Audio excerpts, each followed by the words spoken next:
So thank you for joining me on my Facebook group today to talk about branding. I've been working for the past few months on a presentation about how business owners and brand owners can feel more assured and understand more about the branding process. And that's what I want to do today is to share that with you and share some tips on how to actually create a stronger emotional connection with your audience and customers, because that's one of the most important things in branding. As you can see, I buy a lot of records and it's one of my passions. And behind me, you can sort of see one of my favorite albums, which is Adam and the Ants, Kings of the Wild Frontier.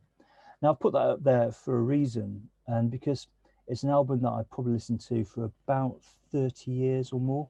And it's an album that I played to death, certainly when I was sort of 10, 11, 12, 13, 14, and 15 years old, maybe a bit longer. And it means a lot to me, and I've really, really enjoyed it. And it would be great if you are watching this on replay or if you're watching it live to tell me something about a either an album or maybe a book or a film, but try and reduce what you think about it into 4 words. Might sound not very many words, but if it's something that you know and love and you've been listening to or reading many times or you've watched many times, it'd be great to see if you could actually try and say that in as simplest and briefest form as possible. I'll be interested to see what people have got to say. And I think when it comes to branding, that's what we're trying to do. We're trying to get people to reduce down all their emotion, all their love for something in the simplest way possible. What I'm going to do is actually start sharing my screen so I can take you through a few examples and talk a little bit more specifically about what I mean. So, empower your brand, create a stronger emotional connection with your customers. By way of an introduction, I'm Nigel Davies. I'm a brand consultant based in London, and I've been working in the industry now for about 25 plus years. I've done a lot of work with big corporate clients in the past. I created identities for things like the Royal Institute of Chartered Surveyors. I helped launch the government's technology arm, Kinetic. I even rebranded Ford Motor Company, one of the most famous identities in the world. I was the first person to create a global standard for that when I was working at an agency called The Partners. I've also run my own businesses as well as working with other businesses, and we had a team that grew to about a team of 25. We won many awards, including Gold Effectiveness Awards from the DBA, which was great. And also we helped launch Yota, which was a Russian telecoms business. It was the first 4G business. And one of the side things that we did actually is we released a football song. We actually released a record that went into the charts somewhere, and we had a lot of fun doing that. And I think that was the point in our agency, was that we wanted to be creative and have fun. Since running the agency, I've been working by myself, and I work totally independently, but obviously I don't get very far if I don't have clients, if I don't have collaborators. And through that period, I've won several awards for transformation, helping businesses evolve. I've also created brands for things like Radio Play, which is a global digital radio platform. And very proudly, one of my businesses won a Which Award, which is a consumer award for actually getting notice in the industry. So I was really pleased for them to get that. And then more recently, I've been thinking about, well, what is it that I know about branding that I can share with people that they can learn from? So this is what the some of this presentation is about, is how to create a brand. So you may remember a little while ago, I told you that, asked you to think about your favorite album, book, film, whatever it might be, and just explain that in a few words. And as I explained, my favorite album was Kings of the Wild Frontier by Adam and the Ants, and it's an album that I bought when I was 10 years old. And if I was trying to sum up that album and the amount of times I've listened to it in 4 words, I would go with this: pirate, glamour, punk rock, because that encapsulates all the feelings that I get when I listen to that album. And that's again what we're trying to do with branding. I think it's a good point to start with, is what is a brand? Because a lot of people have a lot of different definitions of what a brand means to them. So it's probably good to have it explained in what it means to me. So what is a brand? Well, a lot of people sort of jump on logos and things like that. And actually, we all know these days that it's more than just a logo. So what exactly is it? Well, it's actually about the emotional connection that you have with that product or service. So even though I've stuck logos down bottom on the screen, actually this is just a sort of shorthand really for all the emotion that I have and all the connection that I have with those brands. So I read The Guardian, not The Telegraph. I listen to music on my Apple iPod. I don't have a Samsung phone. You know, I buy Adidas trainers, drink Costa hot chocolate, and never go to Starbucks. And it's because I believe that I'm getting something that's better, and that's what we're trying to do with branding. Now, it doesn't mean that, you know, Costa and Samsung are no good. It's just that I've made the choice as the customer to choose one thing over the other, and that's what we're trying to do with the brands that we create. So where do you start? Well, I actually start with what I call a brand donut. Lots of different businesses will have lots of different models, but really a brand model is a way to actually just clarify all the thoughts and all the bits of information that you need to put into creating a brand. So in my model, I have a sort of the ingredients of the donut are the vision, the position, offer, values, mission. And at the center, I have a big sort of sticky jam center, which is the core that glues everything together, quite literally in this case. And I wouldn't get too hung up on these terms because lots of different businesses use lots of different terms to mean different things. These are the terms that mean something to me. So I'll be talking about the vision, position, offer, values, mission. It's just a way of actually gathering information in a way that makes sense. And that's the most important thing.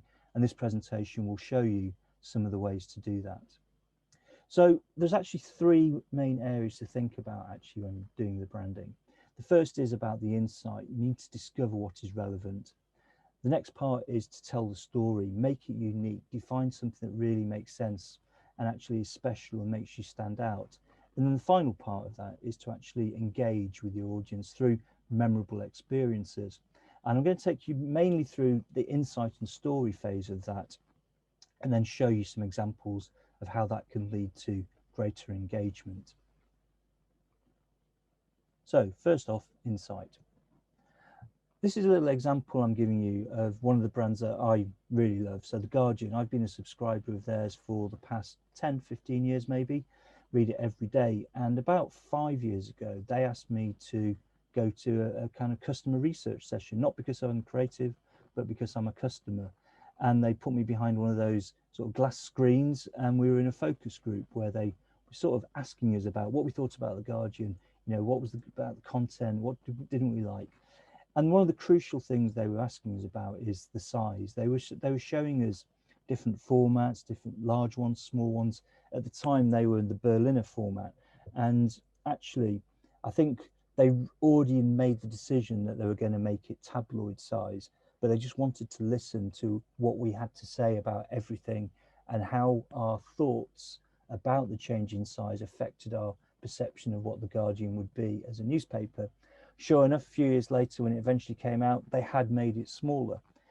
But I think they got so much insight from listening to us talk about The Guardian in those sessions that they overcame any nerves they had about making what they probably perceived as quite a radical change, because everyone was actually really focused on how great the content was. So providing The Guardian were providing us brilliant content, ultimately we didn't mind about what actually the size of the paper was. So what do you do for insight? Well, first of all, as a business, you would expect to have a vision of where you want to be. Now, normally in branding programs, we expect the business to have defined that in the first place. So kind of where will you be in 5 years? What's going to be happening in your world as a business? And we would ask that question. We would hope that businesses have already thought about that. People don't tend to set up a business without any idea of where they're going. But then as brand consultants, we start to ask maybe more pertinent questions. So where will you be in 5 years? You know, why does that matter? No, really, why did you say that? You know, is there a bigger reason? What is the ultimate reason that you've set up this business and you're developing this whole brand in the first place? Which probably goes beyond more than just the business model. And I think it's increasingly important to have that sort of higher purpose of your business and to really think about that and just keep asking yourself the question why. The next thing that we would say in insight is for a business to look at themselves. You know, take a good look at the mirror. You know, literally, you know, what looks really good about your brand. Write it down. You know, what doesn't look so great. You know, what do you dislike? You might need to just get rid of that. or actually there might be lots of things that you just need to improve. So spend a bit of time looking at what you've already got. Think about the good things, totally get rid of the bad things, and actually think of the things that you could improve. And these are the sort of things we do through, we call them visual audits of businesses, to actually see what's working and what's not. The next thing is start thinking about your audience. Now, the audience can be quite varied. Obviously, different businesses have very different audiences, but even within your business, you may have a range of different audiences that you're trying to attract. But I would go through each one stage by stage and just try and focus on 2 or 3. You know, 1 is ideal, 2 is probably more realistic, 3 is possible. As soon as you start thinking about 5, 6, 8 different types of customers, then you get into quite difficult trouble. And we have a sort of simple process where we just ask what it is that they need. So what do you want to get your audience to do, what action they need to take, and what are you going to provide for them? So, you know, I'm a brand consultant, so I'm trying to get business owners, my audience, to feel more empowered about branding, the action that they need, by showing them my experience. It's as sort of simple as that. And lots of different businesses have different ways of thinking about it. So at the moment, I'm got a guitar tutor, and you know, he's really trying to get busy brand owners to unleash their inner Hendrix by actually teaching them how to learn the guitar in bite-sized chunks. So if you think about your audience groups, what is it that you want them to do and what is it you're going to provide for them will really help you. Next thing is maybe speak to some of your customers. It's really good to ask the audience, and you know, simple questions like, current clients, you know, why was it me? Why did you choose me in the first place? I think it's also important, maybe if someone didn't choose you, maybe sometimes, you know, I know in our industry we lose pitches. Ask why you didn't win it. You know, it's quite important. You know, there might have been clients that have customers that have come to you time and time again and then stopped coming. So why ask them why they stopped coming? Very simple questions. And to be honest, most people will be really happy to share that with you. And then finally, think about the cheerleaders. These are the people that have always supported you. You know, why have they been so loyal? Why do they love you so much? And they're bound to give you some great insight into why they actually think you're so brilliant. And then finally, you sort of need to look around. So have a look at who else is doing what you're doing. I would break this into 3 categories. You know, the direct competitors, you know, the people that are really aligned with what you're doing. What are they better at? What are they not as good at? What is the unique thing that they do that you don't do, that you might be able to start learning from? I would also look at some really big famous brands that work within your sector. You know, so who are they? Who are the most successful businesses out there? You know, what is it that you wish you were doing that they do? You might not be able to do it today, but you probably could do it in the future. What are the things that they do that you never want to do? And actually, when you're as famous as them, what is it that you're going to do? And if you keep asking yourself these questions, it shouldn't take a long time. You can write them quite quickly. This is all forming the insight. The other part there is look at brands that have got nothing to do with what you do. So I might pick Adidas. You know, why do I love Adidas more than Nike? Why do I always buy them? Why will I never buy Nike? I have answers to those questions, and you will have, about brands that you love as well. This is all kind of gaining sort of fuel, really. This is the insight that's going to feed into your story. So moving on, I'm going to just say, take a sip of water. So when it comes on to thinking about stories, I'm going to give you an example, another example in my world. So one of the brands that I love, deal with every single day since I've been probably 18, 19, is Apple. Now, Apple really are just grey boxes. Well, they were back then, grey square boxes that actually just a work tool. They still are work tools for me. I'm on the laptop, you know, I use the keyboards, but Apple have been a big part of my world, but only from a very sort of, you know, sort of functional kind of point of view. And about 20 years ago now, they brought out the iPod, and actually all of a sudden, Apple became a part of my life that wasn't for business anymore. It was for pleasure. And they did that in such a clever way that actually really gave me the emotional engagement that I really have with them now, and which other people do as well for their own reasons, was the promise of being able to put 1,000 songs in my pocket on the little handheld device. You know, that's about 100 albums. Actually, you could probably only see about 500 albums behind me. That's 5 iPods worth. Nowadays, everything that I've got will fit on one phone, which is incredible. And it was when they gave me that story, 1,000 Songs in Your Pocket, I started to engage with them. So how do we do the story? Well, we've got our insight, which is our first bit, and then we break it down into the rest of the donut, really. So first of all, is think about the offer and what you sell. My tip would be just make the best bits visible. You might have lots of different products and services, but you could probably forget about a lot of them. Here's an analogy of a shopping basket. The freshest things at the top, all the sort of tins of beans and things like that, potatoes we don't really care about at the bottom, and just make the freshest things be most obvious to your customers. Pick one or two things and focus on those. The rest of the stuff can be less visible to your clients.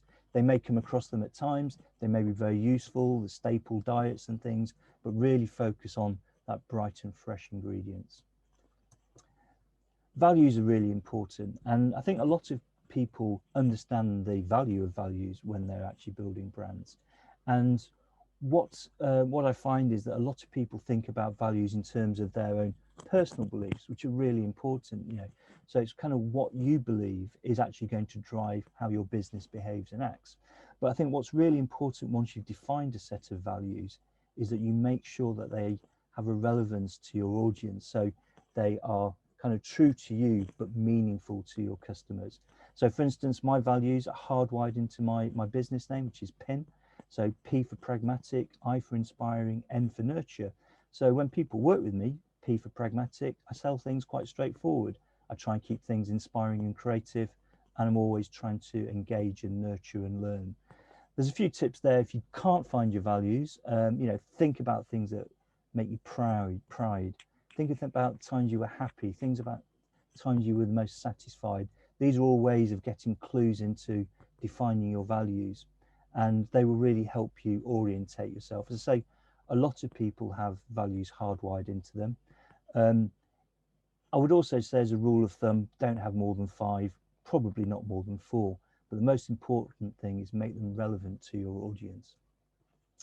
The next bit is about the mission, is how you're going to achieve that vision. It's sort of final bit of the ring of the donut, really. And that's all about the skills and the way that you do business. But again, as a tip, think about the superpower that you have, the one thing that makes you more unique than everyone else who is in your competitive space, and that will make you seem more be more engaging and seem more relevant. My superpower, if I was talking about it, I would talk about connecting ideas really, really quickly. Everyone will have a different superpower, and if you focus on that, you'll go a long way to achieving your vision.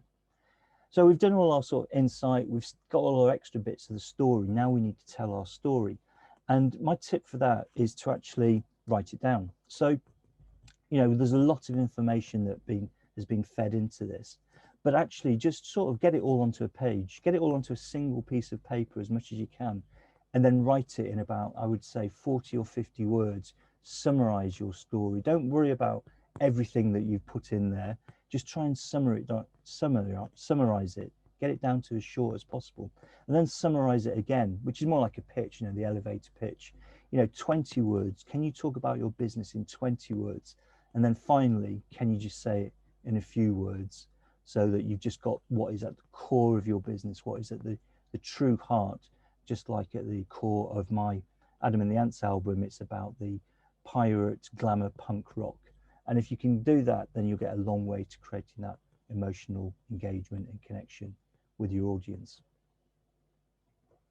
The final bit that I want to just talk about really is just about that engagement and what it means. I'm going to give you another example of a brand. I've always said that I'm not that bothered about Starbucks. In fact, I would walk past Starbucks for this brand, and there's lots and lots of choice in coffee shops and things like that. So I always walk past to get to a Costa, the British chain of coffee shops. But I don't even want to get a coffee from Costa. I don't like the logo. I don't like the coffee. I just go because I want a hot chocolate. And I love their hot chocolate so much. I'm so bought into that I will forgive everything else that they do to actually get that experience. And this is where the engagement is really, really important, that all the story, all the insight that you've created then have to lead into having brilliant products, services that match your brand promises, etc. So Costa do that for me by having great coffee, hot chocolate, and I take that idea forward into my communications. I'm going to show you a couple of examples. For instance, these are real projects, how I've turned stories into something that's more emotionally engaging. So I worked with CARDA, which is the Coordinated Action Against Domestic Abuse, very important, what we call second tier charity, supporting lots of abuse charities across the UK. And they were struggling. They had a name, CARDA, Coordinated Action Against Domestic Abuse, hard to say, hard to spell, hard to remember. So they weren't really well known to an audience that they were trying to serve. So they approached me to go through this process. Now, we've just been through the process in about 15 minutes. So we didn't do it in 15 minutes, probably took 6 months on doing this, and came up with a new story, which is all about family and the safety for all the family. And it sort of differentiated them against the other very well-meaning charities that are out there, that actually they were thinking about safety for everyone in the family. And that actually created them a sense of space and difference, which then we took forward into giving them a new name. And sort of 5 years afterwards, they become a lot more visible. Recently, the Duchess of Sussex has got involved in the charity, and they're actually getting on their path to having that visibility. But if they hadn't come up with a story about being for safety for the whole family, they might have struggled to actually come up with a name, which is what I gave them, Safe Lives. Another quick example, iCar, which is all about changing the perception of selling cars. You can only buy these cars online. There's no salesman. They thought people were going to be put off by sales. And so they came up with a new proposition to just buy a car without even going to a showroom, which at the time was quite novel. And they sort of asked me to sort of help make that experience more memorable. So I thought again about the story. I was thinking about the pure joy of driving. Forget about the process of buying a car. What should it feel like actually to drive a car? Well, not even to drive a car, to actually just be in a car. So I came up with this idea, this picture of a dog. And then from that, I actually developed a new name for them, which was called Rocker. And that enabled them to then go forward. And now they're in partnership with Jaguar. But you can sort of see how changing their perception and understanding of what driving should feel like actually enabled them to come up with a name which was a long way away from iCar, which actually wasn't going to have any standout. And just by doing this, they managed to get investment. Then a final example is another naming one, where Duvet and Pillow Warehouse. They were lost in a crowded marketplace. They sold duvets and pillows from a warehouse, so it was very literal. But actually, from a homeowner's point of view, warehouses and cardboard boxes weren't really very exciting. It's a big marketplace, and they decided fairly early on that they would just focus on products for the bedroom and the bathroom. So came up with a new story for them, all about enhancing relaxation time. And that was the real sort of thrust of what they wanted to do. We want to be there when you're relaxed, when you're having a bath, when you're in bed, because life's quite stressful. So we want to enhance that moment. And then from that, it was quite quick to come up with a new name for them. I call them Soak and Sleep, and everything for the bedroom and the bathroom. And that actually connected with audiences really, really quickly. All of a sudden, they had something that was going to be a deeper emotional engagement. And this is the one that they won a Which Award from, went from unknown, because they weren't a brand, to having better recall with customers than John Lewis and IKEA within a 12-month period. So obviously they were delighted by that and continued. So that's the summary, really. Insight, make it relevant. That's the most important part of this presentation, really, is actually to go and talk to people, ask questions, ask yourself questions. You then need to add all that into your story to make it as unique as possible. And then finally, through creativity, engage with people to make it more memorable. So hopefully you've learned something. Hopefully, if there are people online, there may be some questions. I'm going to go and check. The online version is 30 seconds behind me, so that gives me enough time to check over there.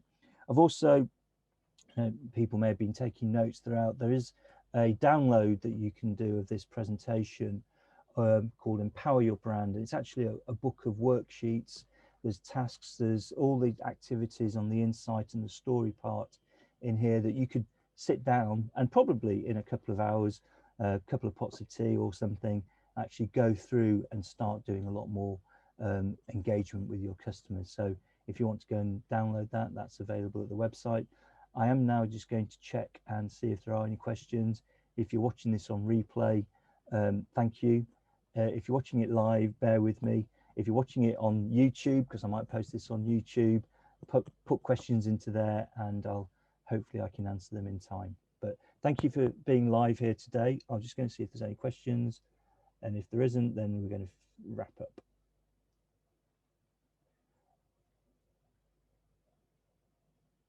I can't see any questions, and that's absolutely fine.